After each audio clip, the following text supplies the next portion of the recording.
Hello and welcome back to another episode of the Be a Better You podcast. I am your host and subconscious reprogramming expert, Allison K. Dagny. And today we're going to talk about the 10 signs that you are their mirror and not their partner. And this is all about how narcissistic projection creates trauma and then how to heal from it. So if you were in a relationship with someone who was emotionally abusive or highly narcissistic, you may have noticed something strange, that they didn't really see you. No matter what you did, no matter how loving, no matter how patient or honest that you were, that they were projecting their own baggage, their own insecurities onto you. It's because you weren't being treated like a partner, you were actually being used like a mirror. And while this might not sound harmful at first, it's actually one of the most damaging things in narcissistic abuse, because what happens is it creates a lot of emotional confusion, a lot of self-doubt that becomes like chronic self-doubt where you constantly doubt yourself, and these trauma patterns that follow you even after the relationship ends. And so that's why a lot of people end up in these cycles where they can't get out of and they feel stuck. So we're going to break this down. I'm going to give you these 10 signs. We're going to talk about the narcissistic behavior, the trauma that comes from it, and how it does keep you stuck, and then some ways to shift out of it. So number one is that they accused you of what they were doing. Okay, this is classic projection. So cheating, lying, hiding, manipulating, poorly communicating, all of these things, right? But then turning it back on you and saying you were doing all those things. Of course, why are they doing this? Because they don't want the spotlight on them. They don't want you to find them out. So they're going to project it onto you. What this does in the victim is it causes you to start over-explaining yourself. It causes you to start questioning your reality or your own integrity. Like, was I? Did I? Am I? Right? You'll start losing trust in your intuition. You will not trust yourself. You will not be able to hear that soft whisper anymore because your trauma will be too loud. And this stuck pattern is something I see a lot in women who are recovering from emotional abuse. It's this pattern of self-doubt and then hypervigilance. So you're constantly doubting yourself, but you're always on guard and you're always worried. So when you think about it, if someone is always accusing you of something, you as the empathetic person that you are, you're going to take a look at yourself and you're going to be like, well, was this wrong that I did this? Did I actually lie? Was I really being manipulative? Like, you'll try to take a look at it.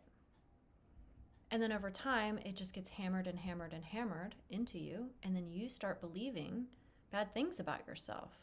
You start believing that there's something wrong with you. You start believing that you're broken. You start trying to defend yourself or explain. Okay? So here's how, for this one in particular, I'm going to go through these one by one, that you can shift this. So the shift here is trusting your gut again, okay? Because what they did through this, these accusations, was training you not to. Because your loyalty wasn't the problem. Your ability to communicate wasn't the problem. You weren't being deceitful, things like that, right? So you have to take a really good look at this and be like, oh, wait a second, this was just something that they may try to make me believe about myself because they kept accusing me of it, when really it was just something that they were dealing with that they didn't want me to see. That they were either hiding, they were cheating, they were manipulating, they were a bad communicator, they were a bad spouse, whatever, right? They're going to tell you you're all those things. So the shift here is trusting you.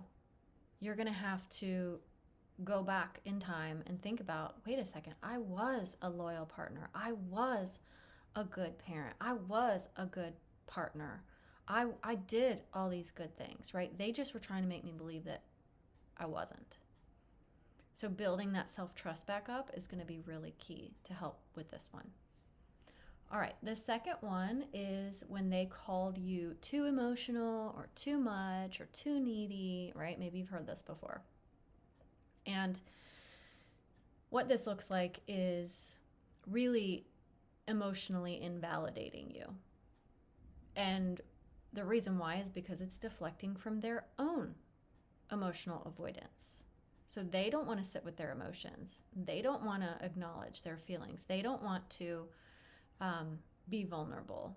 So they will call you too emotional or too much or too needy, right? But when you really think about it, think about if you've ever been with somebody who's highly narcissistic, emotionally abusive, they are very emotional. The emotions might look different. They might be anger or rage or, even silent treatments express emotion, right? So they're going to have that kind of emotional invalidation towards you because they don't want to face their own. So that projection outward onto you. You are the mirror, remember? So they see something in you and then they're like, and then they start projecting. So how this is going to show up in a survivor of abuse is you might start suppressing your emotions. You might start going inward into these shame spirals. You might have a nervous system shut down. You might be totally dysregulated where you can't even feel anything, dissociated. A lot of times, abuse survivors who've experienced this emotional invalidation, when they have needs that they want people to acknowledge, which is normal, right? When you're in a relationship, if you have a need, you want to be able to express it and feel safe to do so. But often what they'll end up doing as a trauma adaptation is they'll start fawning. They'll be dysregulated, where they're having constant anxiety, panic attacks, stomach issues. It'll manifest into physical ailments, things like that. So if somebody is constantly telling you that you're too much, or if they did in the past, or that you're too emotional or you're too needy, whatever, right? It's because you're a mirror, because you had emotions and you had feelings and they didn't want to face theirs. So it wasn't about you, right? You were just being you. You're just being a normal human. That's what normal humans do. They have feelings, they have emotions, and they have needs, right? So the shift that you would need to make if this was something that you experienced is to acknowledge that your feelings were not too much, that you were not too much, that emotions are real and emotions are part of being human, and really just grounding yourself in the knowledge of that. And seeing the reality is that their inability to hold space for you was just too small, that they didn't have the capacity for that. And that's not your fault. There are plenty of people who have capacity to hold space for people's emotions and needs. Okay? So what you do is you start by allowing yourself to have safe emotional expression without judgment. You allow yourself to cry and feel those emotions, even if they're uncomfortable. You scream if you need to when you're, in a safe space to do so. Maybe you write your emotions out. Maybe you go to a rage room and get your anger out. Breathing exercises, whatever it is that you need to do to express yourself safely, right? Because what this is it's how you regulate your body and your mind and your emotions. That does not mean you're dramatic or that you're too emotional. It means that you're human. Someone just made you believe that that wasn't true. Okay, so it's okay to have feelings, and you should, because if you do hide them or you do stuff them, they're going to get stuck in your body and going to cause all kinds of problems. And I know some people are like, oh, I don't want to feel. I don't like feeling the emotions. It makes me think that I'm weak, or it makes me, other people think that I'm weak. Well, I would venture to question that and say, well, have you ever seen a really strong person have an emotional response to something really sad? Do you think that that person's weak just because they cried when someone passed away, or they cried when something, bad happened? No. Often we believe this because somewhere in childhood people told us, oh, quit your crying. Oh, don't act like a baby. Oh, right. We were invalidated. Again, this is the same thing. So it's a pattern from childhood that's just repeating in our relationships as adults. But you have to reparent yourself and be like, wait a second, I'm allowed to have emotions. I'm allowed to have feelings. Just because my parents told me to, quit my crying or give you something to cry about doesn't mean that I shouldn't have been heard or that I shouldn't have been able to have feelings. Feelings are normal. They're information and they tell us something, right? And they don't just tell us how we're feeling. They tell us, if you dig a little bit deeper, what you're thinking. And that's key too. Okay, so if somebody's called you too emotional, too much, too dramatic, too needy, whatever, right? You got to start challenging that in yourself, because otherwise you're going to be suppressing your feelings. You're going to be caught in these shame loops. You're going to be fawning to people and, having panic attacks and anxiety. Like this is no way to live. I think you would agree. Okay, let's go on to number 3. Number 3 is when they are blaming you for how they treated you. Okay, so this would look like someone saying, well, you made me do this, or you pushed me to do this, or I would have never done this if you hadn't said that, or I would have never had to resort to this if you didn't do that. Maybe you've heard this before. And what this looks like as a trauma response from a victim of this kind of abuse and this kind of behavior is you start blaming yourself. You shift it internally. You internalize the blame.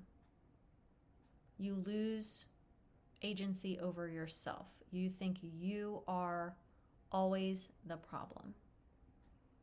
You may even freeze up. You might not know what to do. You might not be able to make decisions because you're scared of making the wrong decision because, oh my gosh, if I do something, it's going to create a response in this person, a reaction, a behavior that I don't like. So you end up in this like freeze state. For a lot of people, this looks like learned helplessness. And what I mean by that is basically like you throw your hands up and you're like, I don't know what to do. I have no idea what to do. I don't know how to find the answer. I'm just helpless. So I want to remind you, you are not the cause of other people's outbursts or their behaviors. Okay? Other people are responsible for how they act, how they speak, and how they think. Okay, so if you were out in public and let's say you went to a store and you were grocery shopping and you picked up a pickle jar and you dropped it on the ground on accident and it splattered and glass and juice went everywhere and the person next to you got splattered with pickle juice and they start screaming at you. Well, is it your fault that you dropped the pickle jar? Yes. Did that person yell at you or react that way because you dropped the pickle jar? No. No. They reacted that way because of their own perceptions, beliefs, traumas, triggers, behaviors, life experiences, because not everybody would react that way. And this is proof, because if that happened and someone else comes over and says, oh my gosh, are you okay? I'm so sorry. Let me see if I can get some help to help clean it up. Right? Not everyone reacts that way. So it can't be you. It can't be you that caused the behavior.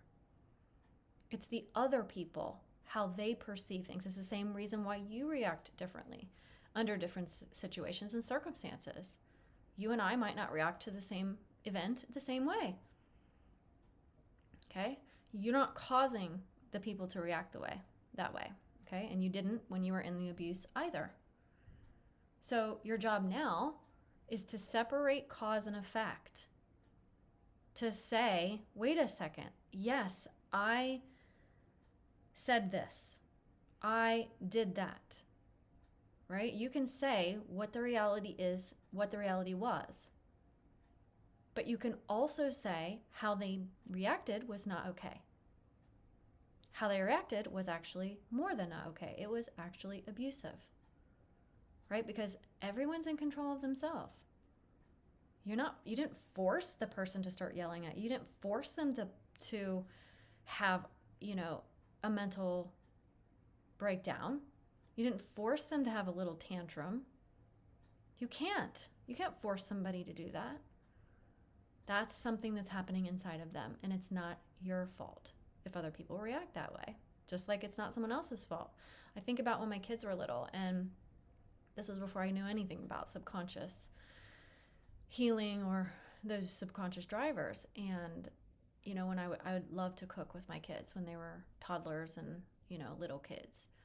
And I can remember really practicing patience when they would spill flour all over the place or drop the egg in the bowl hole instead of, properly cracking it or whatever.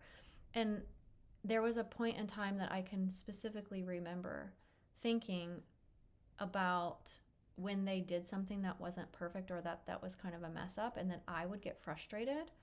And I'm like, they're just a little kid. They're not causing me to actually react this way or get upset. So I'm in control of that. And so then from then on, it became more fun to cook with them. It was more learning opportunities for them, and they felt safe to do it so that they weren't going to get in trouble, because I thought, oh my gosh, if every time they mess something up and I'm yelling or getting mad at them or like, oh my God, now we have to clean this up, they're not going to ever enjoy it, and they're never going to want to do it, and they're not going to want to be with me. So it's no different when you're in an adult relationship with somebody. If you do something that the other person doesn't like and they react a certain way, it's really not about you. It's about how they perceive things. It's their belief systems, their, traumas and triggers and everything else. Okay? Number 4 is when they were constantly questioning your intentions. Okay, so let me tell you what this looks like. This is when they're accusing you of things, when they're really paranoid about stuff, possibly like twisting your words, and you're like, I never said that, and they're like making things out to be something way worse than what it is. So it's almost like they have this like spyglass on you, and they're like constantly got you under a microscope, and they're thinking you have bad intentions, that you're a bad person, or that you're trying to do them harm or something like that. And then what happens there is the victim starts being so defensive, always over explaining, trying to find proof, like digging through the old text messages, or saying, oh, maybe they record the conversations, or, something like that. Because when somebody's constantly questioning your intentions, you obviously don't feel like they trust you. And that's really hard to have a relationship with somebody in that kind of environment. And then ultimately, and I know this one very well, what starts happening is you start forgetting who you are. You don't really know what you like. You don't know really how to have an identity. And the reason why this happens is because you spend so much time trying to get the other person to believe that you are not leading with ill will, that you are not out to hurt them, that you're not trying to like do something bad, right? So often what this looks like is defending yourself pretty much all the time. So no matter what they say, you're building defense walls, explaining yourself, trying to prove the truth in any way that you can. So how do we heal from this? How do we start shifting from this one? If you've experienced this one, somebody constantly questioning your intentions, is you have to remind yourself that you don't have to explain yourself to be worthy, and that it's okay to be misunderstood. If you just like gulp as soon as you heard that, believe me, I understand, because I used to constantly try to explain myself, and I hated feeling misunderstood. But you don't have to. People who are committed to misunderstanding you are not people you can have relationships and conversations with. If people don't want to understand you and they're committed to understanding you, it's like, okay, well, moving on, right? I've seen this even like on my social media sometimes when I make posts and people comment and reply, like there's just people out there who just don't want to understand you. And that's fine. I'm not going to engage with those kinds of people. So what you can do is you can remind yourself that you know your truth, But you don't owe anyone an explanation. You don't owe anybody a defense story, right? And what you're doing here is you're teaching your nervous system that it's okay to be safe without over-explaining, without defending yourself. That you are worthy even if people don't understand you. They might not want to. They might just want to be right. This takes practice, believe me. This one is not an easy one. This takes practice, especially if you're used to constantly having somebody think of you in a negative light. And you don't want people to think of you that way. I get it. Okay? Number 5 is that they maybe diminished your success or wouldn't celebrate with you for things that you did well. So, for instance, like maybe even not even like not celebrating, but maybe even mocking your accomplishments or talking down to you or making your accomplishments actually their accomplishments. Well, you wouldn't have done this if it weren't for me, right? Or you wouldn't be anywhere if it wasn't for me. Or if you did something well, kind of like poo-pooing on it or not making it seem like it's worthy of acknowledging or celebrating. And maybe even like not supporting you if you're doing something well, not offering support or encouragement or anything like that. What happens then, as a victim of this, you'll start making yourself smaller. You'll start shrinking down. You will start playing small just so that you feel safe, because otherwise you feel bad. You feel like, oh, if I grow or if I get better or if I achieve, then I'm going to feel bad because they're going to make me feel bad. They're going to guilt me, or they're going to make it be about them. So you'll shrink down. You'll behave differently because you don't want to feel that way. So you may have this like pattern in your life, or this habit of anytime something comes up where you could accomplish something or you could do something really well, you pull back from it. You step back out of the limelight because you're afraid of what will happen. You're afraid to outshine other people. You're afraid to, be safe in your accomplishments.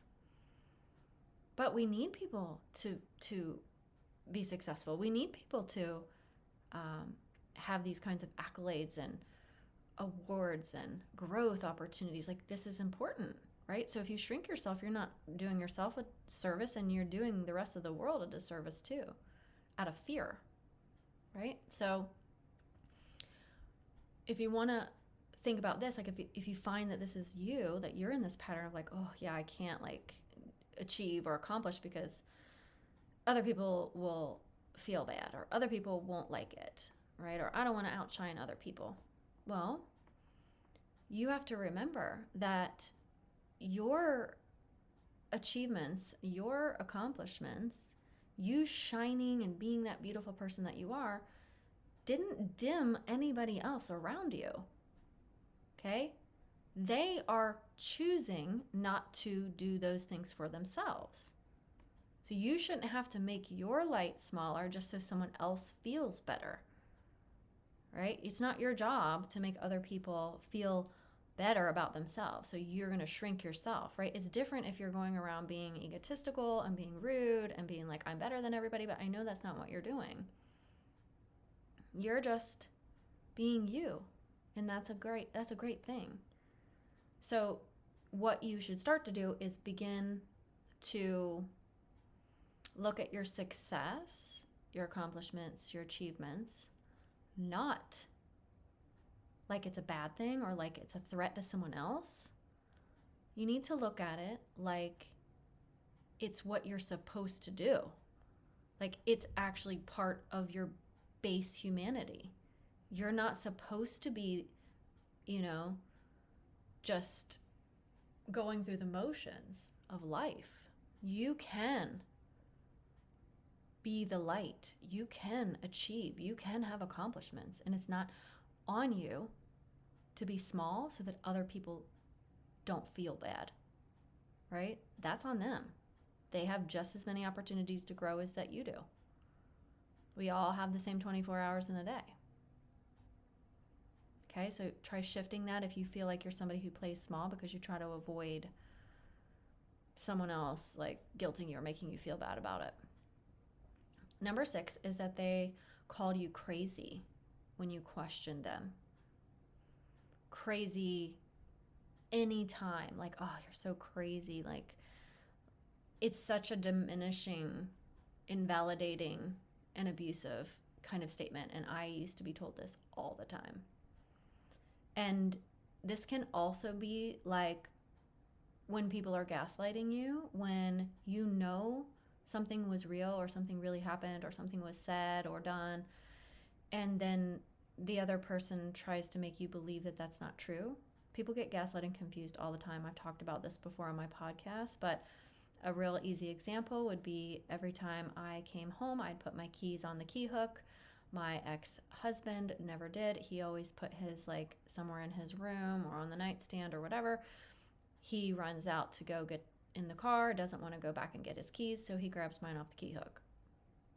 The next day, I'm looking for my keys. They're not on the key hook. He tells me I must have moved them. I must not have put them there.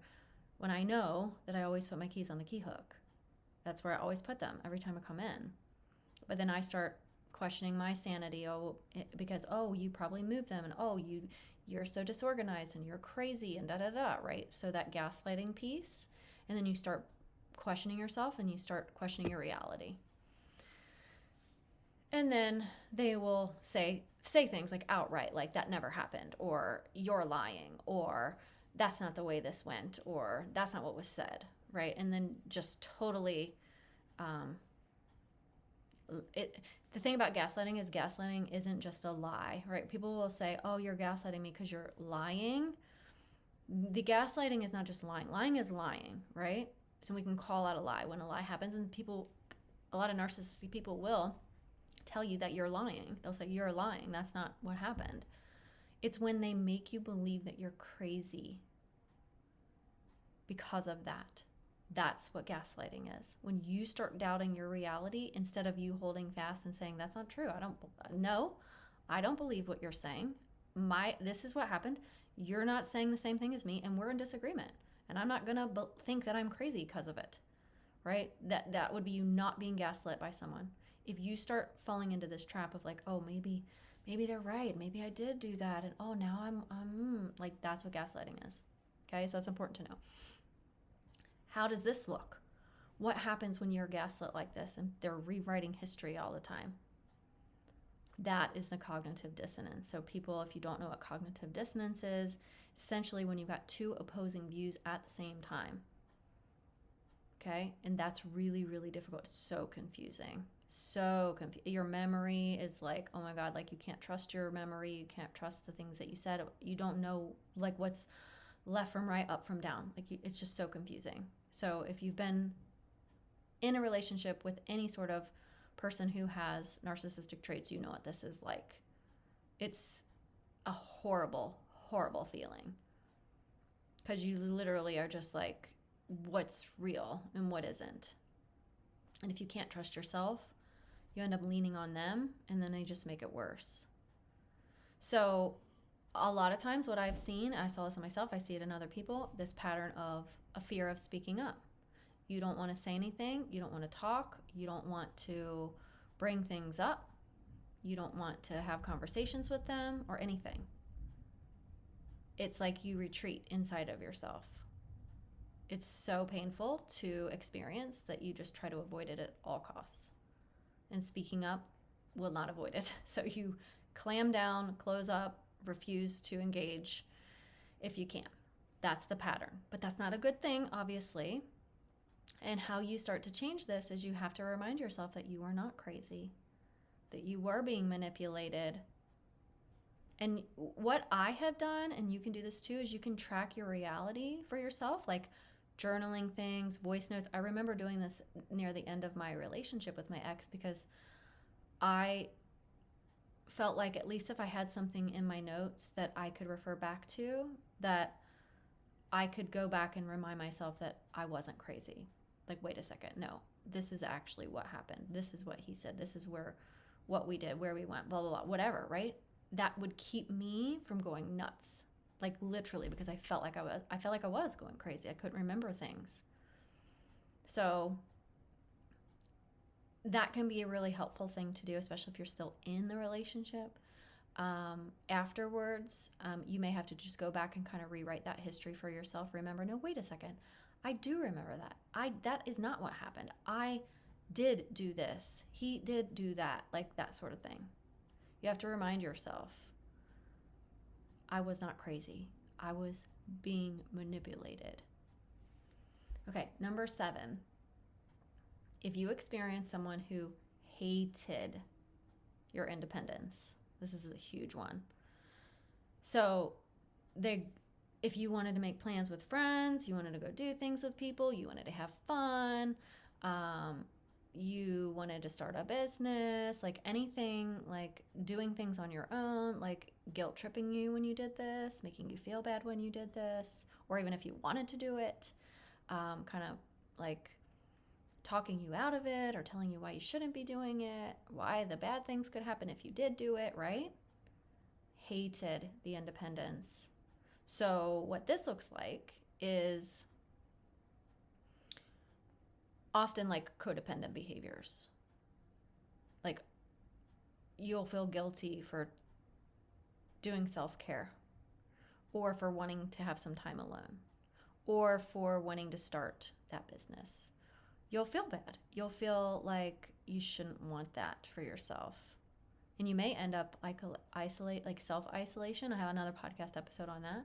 Self-isolation is something abuse victims do all the time after narcissistic abuse, because there's an underlying driver in your subconscious that tells you that being independent, doing these things, having fun, having adventure, creating things, making plans, all that stuff is bad, right? This equals bad or wrong or selfish or whatever.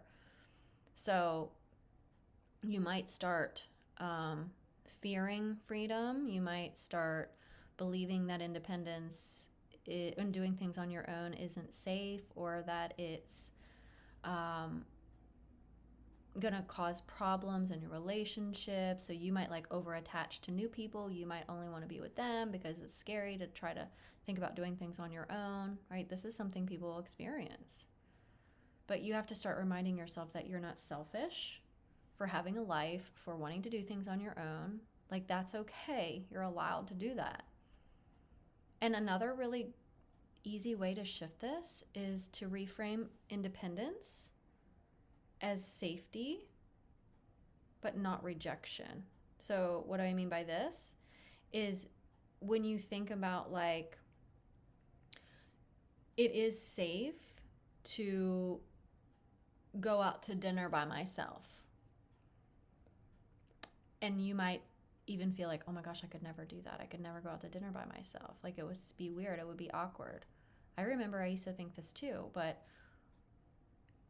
for me, it was not safe. I even wrote in my book how going out to dinner with my mom after I was separated from my ex, I almost had a panic attack because I was out for, I don't know, 2 hours or something with my mom. We were separated, and it was still lingering, this anxiety in me, right? Because it wasn't safe to be out. It wasn't safe to be out even like with my mom.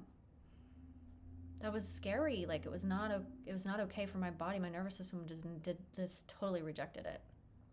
So I had to start taking action to reframe independence as something like that, like going out to dinner is safe. I'm independent. I was independent in a lot of ways because my ex kind of forced that on me, where I had to like take care of a lot of things by myself. But I'm not talking about like hyper independence in that way. I'm saying like things like if you wanted to go do things, or you wanted to be places or hang out with people, or start a community or whatever, like a hiking group, and they just were like, no, this is a bad idea, this is horrible, and then you just cling to them instead. That's kind of what I'm talking about here, not necessarily just like being independent in general. So what you can also do is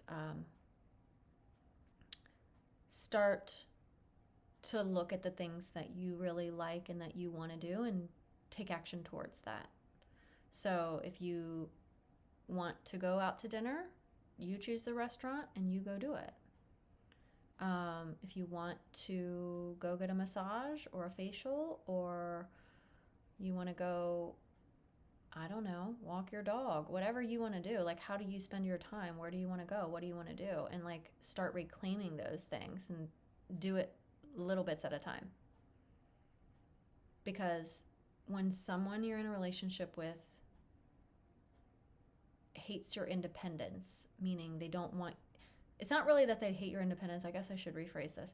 It's that they don't want you to be around others and to feel like you can do things on your own without them, because they want you relying on them so that they can keep you under their control.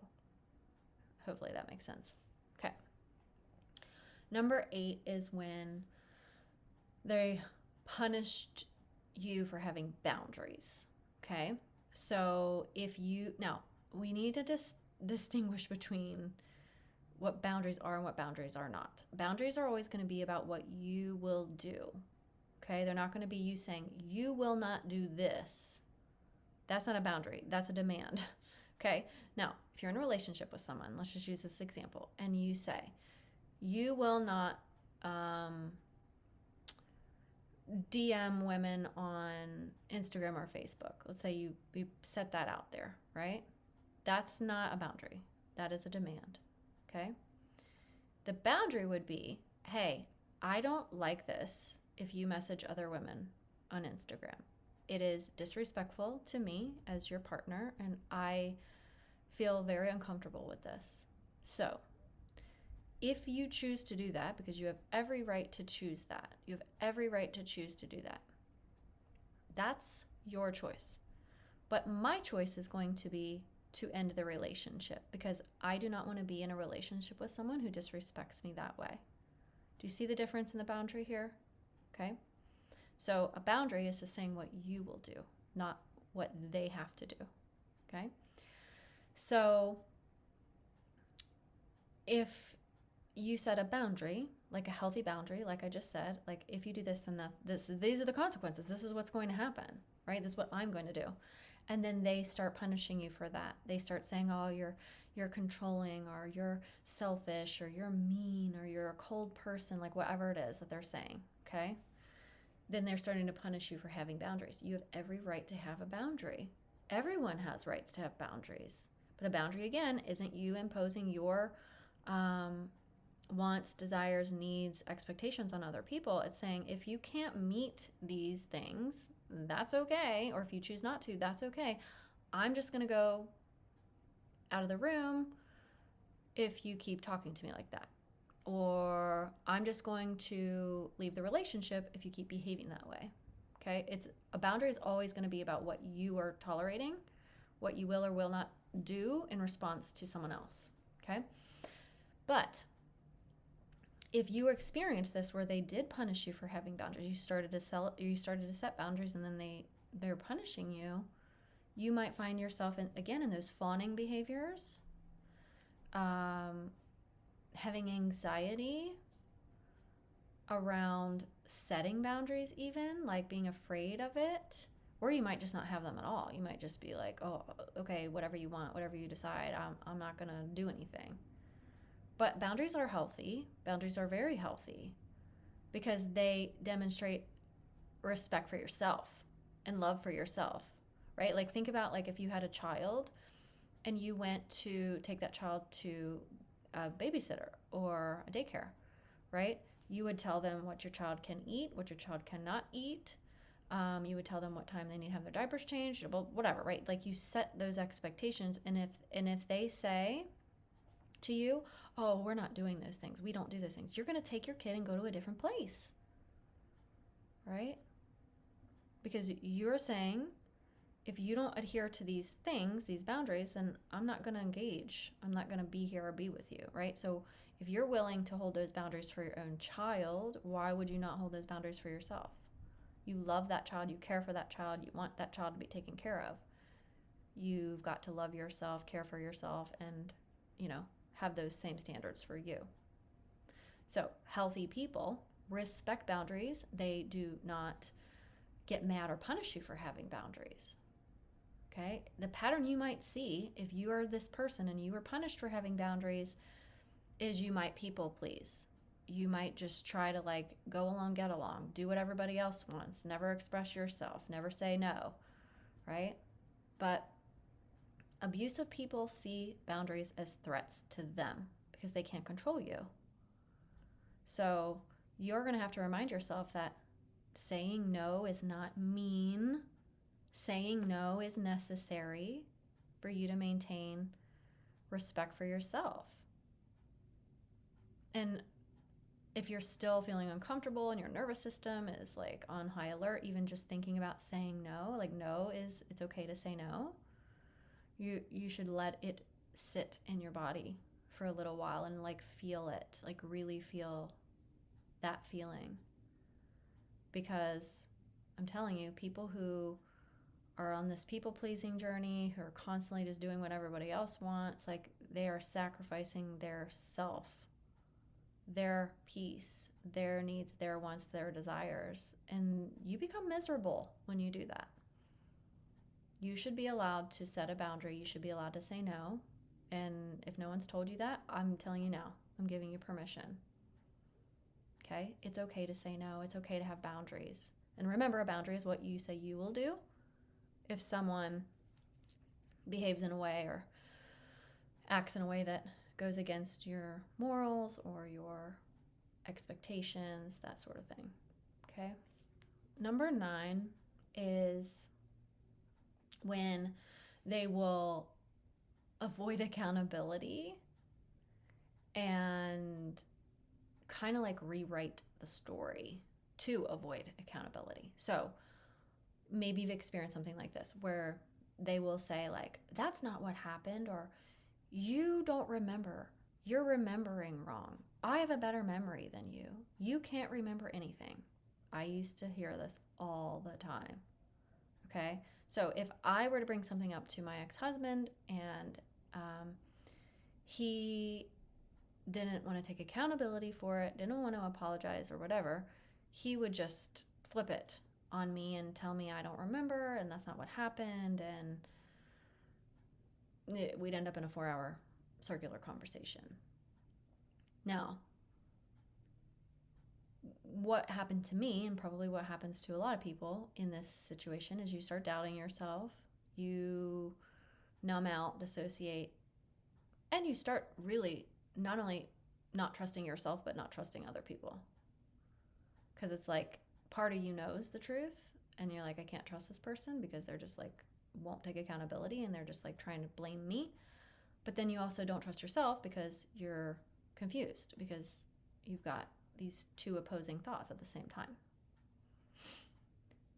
What often happens after this is that you're out there looking for somebody to validate your version of the truth. And if you haven't listened to my episode from last week about the AI and like ChatGPT validating you, I'd really encourage you to go back and listen to that, especially if you're somebody who really thrives or like yearns for validation. That'll be a really helpful episode.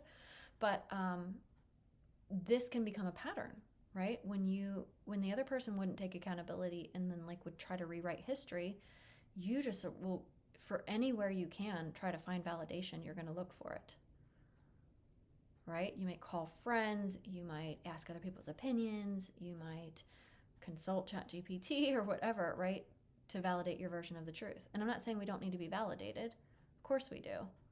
But this keeps you stuck. This pattern will keep you stuck. And like I said, go back and listen to last week's episode and you'll understand what I mean. But how do you shift out of this? How do you get out of like constantly needing that validation or your version of the truth to be held? Well, you don't need everybody to agree, you or the other person or anybody else, to trust your experience. Like your experience is valid no matter what. Okay, you experienced that. Have you ever heard of like, maybe you've experienced this, where multiple children grew up in the same home, but one child is like having a totally different experience than the others.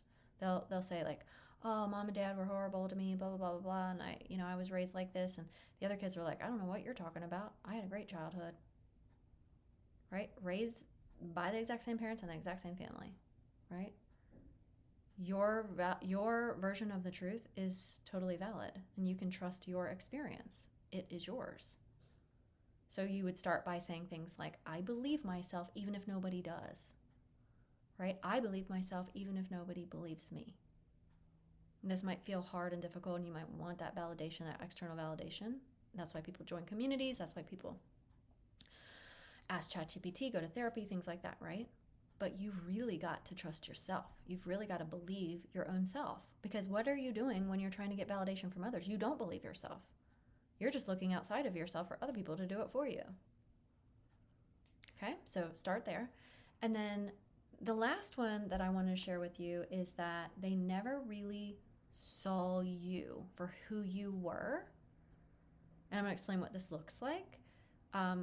But they would only what they really saw was themselves, okay? Because you're like a mirror. Now, it would be like if you became the villain in their story, the savior, the fantasy, the enemy, like any of these things, like you insert it, right? They are painting you a certain way, right? In their story, whoever they felt like that you were, but never actually you. Okay, so they're not seeing you for really the complex human that you are. They had a version of you that they created in their mind. Okay, so maybe it was you were their mother, their caretaker, their nurturer, right? I feel like a lot of us probably felt that way. But here's the thing. What this does to a survivor of abuse is it erases your identity. And it also creates a lot of emotional exhaustion because you end up having to play this role of what they expect you to be. Right? So like even in a dynamic when you're with somebody, if they always painted you as the bad guy or the crazy one or the bad spouse or the bad parent, you're the villain, right? Sometimes this becomes a self-fulfilling prophecy for you, even though you know you're not, right? Same thing as if they want you to be that person that's always taking care of them and coddling them and, cleaning for them and cooking for them and being their live-in maid or whatever, right? You become exhausted. It's not you that they're seeing. It's the role that they want you to play for whatever reason that is. If you become the villain, they feel better about themselves. If you become the maid, they get to be taken care of, right?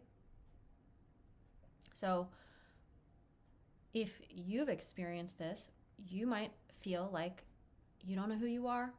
You don't know what you want. You're very confused in life in general. You have no idea where you're meant to be or your purpose is, or it's hard to even see a future. Like you don't know what that looks like because they painted you a certain type of way. They fit you into this little box.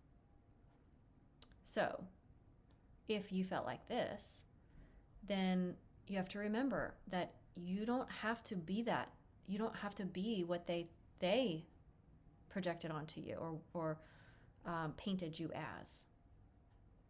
Okay? You are not here to reflect their wounds. That's what they used you for, but that's not what you're here for. You're here to reclaim who you are truly at the core. So, ask yourself this question. Who was I before they told me who to be? Right? I carried this same thing into my next relationship after my ex and I divorced. I was the nurturer, the caretaker, the doer, all the things. And I remember my boyfriend being like, why are you doing this stuff? Like, I'm like, what do you mean? Like, it was just so habitual. It was like who I was. It was who I am. I'm this superwoman lady who can do anything and can fix anything, can build anything, and can Like I can make all the meals and take care of the house. Like, he's like, I can help you. I was like, you can? Yeah. I was like, oh, right. But I had taken on this identity because that's who he had built me to be, who he wanted me to be. Basically replaced his mother in a weird way, but maybe you understand that. So, who was I before they told me who to be? That's important. Okay, so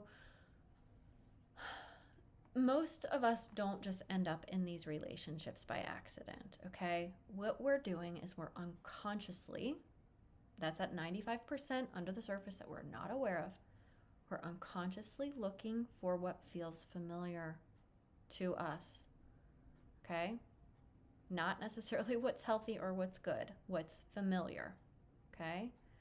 And this is how our trauma gets reinforced when our nervous system says, oh, this feels like home, or oh, like even if home was chaos, or even if home was scary, right? It's like something you're used to, right? It's like, oh, I know what this is. I know what to expect. I know how these people are going to react. I know what walking eggshells feels like, right? I've done it my whole life, okay? So the challenge here is, ask yourself this. What if the reason that you keep attracting these relationships with people like this, with these behaviors, is because part of you was still trying to get it right?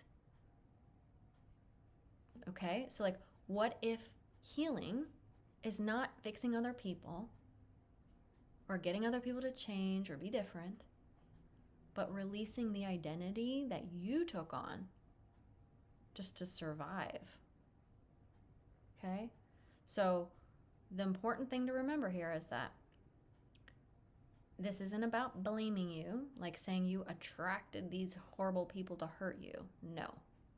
But there is an element of, one, you have a familiarity built into you from childhood, from those experiences that you grew up in, right? You might see that in someone new unconsciously, and then you're back into that same loop, okay? It's not like you're saying, I want to be abused, or I want this person to hurt me. No, you're just saying, oh, I know this, I understand this on an unconscious level. You're not aware of it, okay? So if, like I said before, what if the reason that you're in these relationships is because maybe if I do it over, I can finally get it right. I can finally fix this. I can heal these wounds. Okay, so it's almost like it's like, I don't know, like playing Mario Brothers or something. Like, I used to play that one as a kid all the time. If you don't beat that first level, you have to go back and start from the beginning, right? Well, it's like that. It's like, okay, well, I didn't beat that first level, so, well, gotta go back. Do it again, do it again, do it again, do it again, do it again until I get it right. Okay? We're not trying to fix other people. We're trying to look inside of ourselves and fix our wounds, because when we don't have those wounds, those familiar things don't even feel right anymore. They don't feel good anymore. They feel what they really are, chaotic and uncomfortable and unhealthy. Now, if you're someone who has heard yourself in any of these patterns, in what I've described, and you're tired of repeating these patterns and being the mirror of somebody else instead of being seen, or really being like treated like the wonderful human that you are, I would love to invite you to have a private space to talk this through with me. On these calls that I offer, they're root cause calls. What we do is we uncover some of your subconscious beliefs that keep drawing you back into these relationships or these patterns, whatever it is, like whatever the pattern is. Even if you know better, like even if you know, like, no, I shouldn't be with this kind of person, but it keeps happening to me. And if you need somebody to hold that space for you, I'm happy to do that. I am a trauma-informed coach, and I understand how the mind works and why we do the things that we do. So there's not going to be any judgment there. And I can tell you the truth, and I can do it very gently, and I can help you widen your perspective instead of staying in that like tunnel vision, because when we're in tunnel vision, we can't see other possibilities, and when we can't see other possibilities, we can't heal. So that could be your next step. All you have to do is go down to the link in the show notes. You can book a free root cause call there. It's 30 minutes, and I can help you uncover those things and kind of at least give you a better idea about where you stand, about what could be driving some of these patterns for you. So just to wrap up, you are not broken, okay? There's nothing wrong with you. I have to keep reminding people of this because a lot of people really believe that there's something wrong with them because of the abuse that they went through, but that's not true. You were a reflection of the other person. They were projecting onto you. They were uncomfortable for whatever reason because of their own wounds, their own traumas, right? This isn't about you being defective or bad or anything like that. These were opportunities for you to start your healing journey.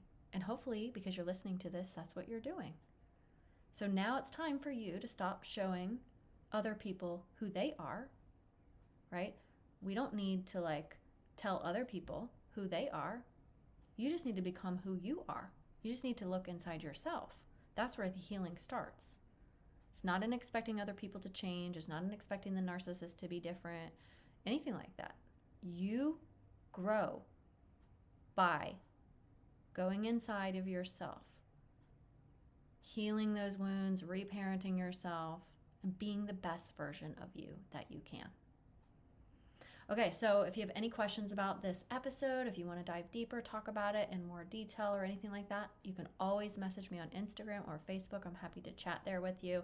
But otherwise, I hope to hear from you to schedule a free root cause call, and we can go from there. Thanks so much, guys. I'll talk to you next week.